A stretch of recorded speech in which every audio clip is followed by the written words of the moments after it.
Bismillahirrahmanirrahim. Assalamualaikum warahmatullahi wabarakatuh. Teman-teman, bagi teman-teman yang di Kopmu, entah ini video pertama ya, jadi kelas apa ya teh namanya? Kelas upgrading. Upgrading ya, upgrading ya. Ya, jadi ini memang kejadian khusus hanya untuk teman-teman, tidak kita share, jadi ya, tidak kita share. Jadi nanti selain saya, nanti Bapak Dodi, kami dan juga mungkin nanti teman-teman yang lain juga nanti bisa share. Ini lebih kita ke diskusi aja, sharing pengalaman, sharing juga ilmu, termasuk juga hal-hal yang memang berkaitan mendukung ya dari adanya Kopmu atau Darut Tauhid ya. Satu memang mudah-mudahan jadi pengetahuan, yang keduanya memang jadi nanti bisa jadi inspirasi ketika nanti teman-teman mendapatkan sesuatu hal permasalahan ataupun butuh ide untuk ide, nanti tinggal diputar lagi ya video-video yang tadi sini ya. Yang pertama, yang awalan ingin membahas tentang Darut Tauhid ya. Darut Tauhid. Jadi Darut Tauhid ini kalau secara artinya kan rumah orang-orang yang bertauhid ya. Jadi Darut Tauhid ini adalah pesantren tapi dengan multi lembaga ya, multi lembaga, dan yang paling unik adalah Darut Tauhid ini adalah pesantren yang berada di tengah kota. Kan pesantren itu di pedesaan ya, pedesaan. Jadi di tahun 90-an, tahun 90 pengajian dan sebagainya, alhamdulillah makin besar, muncullah ada yang namanya Darut Tauhid ya. Darut Tauhid, lalu ada pengajian dan sebagainya. Maka di situ karena memang jiwa itu adalah entrepreneur ya, pebisnis ya, seperti yang suka dijelaskan oleh di beberapa kesempatan, maka disitulah Darut Tauhid ini melihat peluang yang namanya ada jamaah ya. Ini jamaah ini adalah potensi. Melihat bahwa jamaah ini potensial, maka ketika ada pengajian pasti di bawah masjid itu yang sekarang kan udah jadi Darul Hidayah ya, kan jadi Darul Hidayah ataupun juga makannya SMF, itu ada menjual barang-barang di situ. Karena melihat potensi, oh ini ada kumpulan orang pasti perlu kebutuhan, maka dibuatlah lapak-lapak. Nah, kalau sekarang kan jadi masjid full sempurna. Awalnya kan biasanya lantai bawah itu tempat jualan, lantai atasnya masjid ya. Karena kan sekarang pindah ya menjadi SMM. Nah, SMM cikal makannya di situ tuh, cikal makannya di situ. Jadi karena melihat dari potensi jamaah, dimulailah menjual barang, langsung sekarang akhirnya di SMM. Lalu dengan muncul kalau ini ada yang namanya, ini kan bisnis ya, ada potensi bisnis. Dengan adanya potensi bisnis di sini, maka didirikanlah namanya, kalau dulu justru BMT dulu, baru di Kopantren ya, BMT dulu baru di Kopantren. Maka muncullah ada sebutnya Kopantren, walaupun tadi namanya ya, yang awalannya itu lebih ke layanan keuangan. Kenapa ada layanan keuangan? Karena tadi membutuhkan untuk penggajian dan sebagainya. Itu kan pasti melewati dari BM. Oh, itu kan mesti di bawah Kopantren ya, mesti di bawah Kopantren.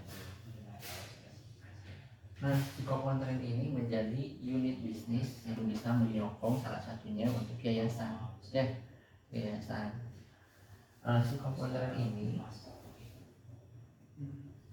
apa ya, kita cerita sejarah tentang Kopantren, tapi setidaknya nanti bisa jadi ini, bahwa si Kopantren ini ada potensi yang namanya jamaah tetap menjadi potensi.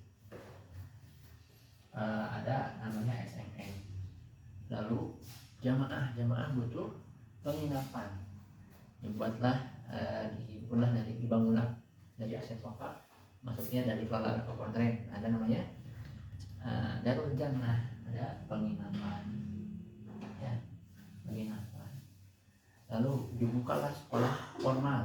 Ingat bahwa sekolah formal kita itu ada ibaratnya boarding ya, dan menganut bahwa supaya gimana caranya siswa itu hanya fokus belajar, maka makan terus pakaiannya sudah tinggal pakai, pakaian tinggal pakai, makan tinggal makan, nggak usah mikirin lagi kayak misalkan pesantren tradisional harus misi sendiri, masak sendiri. Maka lahirlah ada yang namanya ada laundry ya, ada laundry, ada juga kalau sekarang ada BMA ya yang menjadikan catering gitu ya. Wah, itu luar biasa. Jadi Darut Tauhid ini muncul dari untuk bisnisnya memang potensinya dari sini, dari apa? Dari jamaah, dari jamaah. Muncul lagi ada namanya apa? Sekolah. Jamaah pasti butuh yang namanya sekolah. Karena melihat luar biasa nih Darut Tauhid, pengen pasti ini saya pengen dong anak-anak saya bisa jadi terdidik ya seperti santri-santri yang dari Darut Tauhid. Muncullah sekolah ya, muncullah sekolah. Nah sekarang dari mulai dari itu penitipan anak ya, penitipan anak sampai dengan STAI sekolah tinggi. Jadi dari TK, SD, SMP, SMA, SMA ya, bahkan SMA ya, bahkan sampai ke program-programnya juga banyak kan ya. Selain ternyata jamaah juga butuh program, ada ya, ada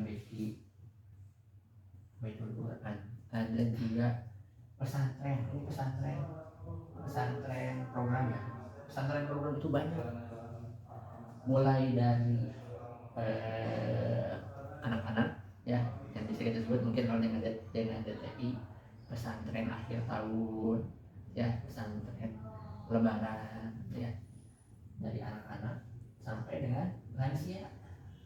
Wah ini luar biasa ya, karena melihat potensi ini jamaah bawa anaknya pasti ingin pesantren, tapi nggak bisa lama-lama ya, nggak bisa lama-lama.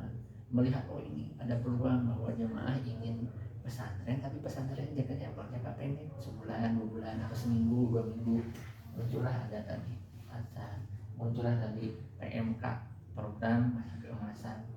Muncul lagi program akhlak plus wirausaha APW untuk para pemuda-pemuda. Itu kan luar biasa.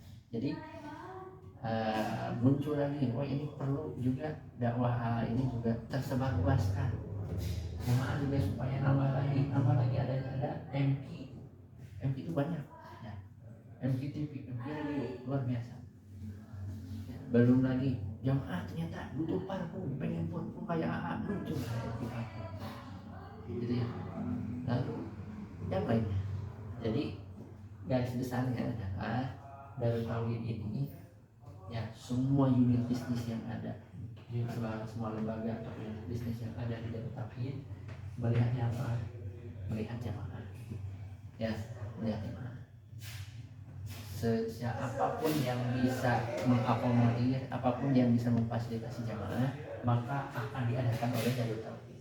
Jamaah butuh training, ada DTI, ada SSG dan sebagainya. Jadi luar biasa. Bahkan kan AA berkeinginannya dakwahnya adalah Darut Tauhid ini mewarnai dari mana Indonesia. Maka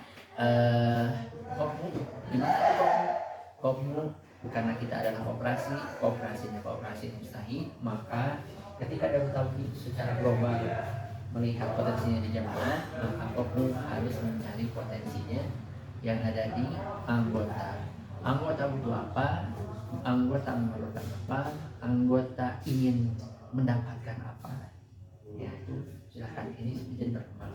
Darut Tauhid karena melihat potensi jamaah bisa sampai sebesar ini. Tadi saya ngobrol dengan teman yang dari GSP, sekarang sedang ada pembangunan lahan gedung untuk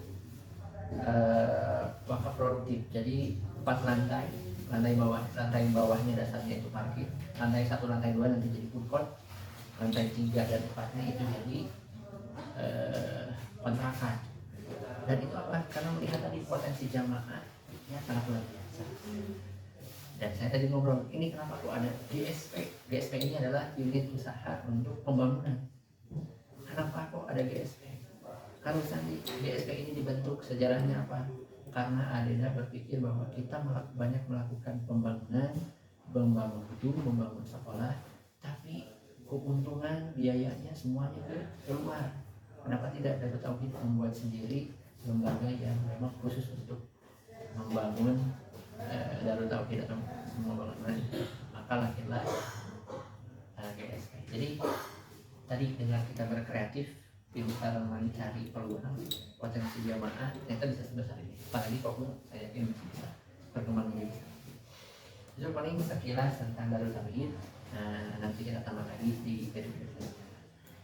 Assalamualaikum warahmatullahi wabarakatuh.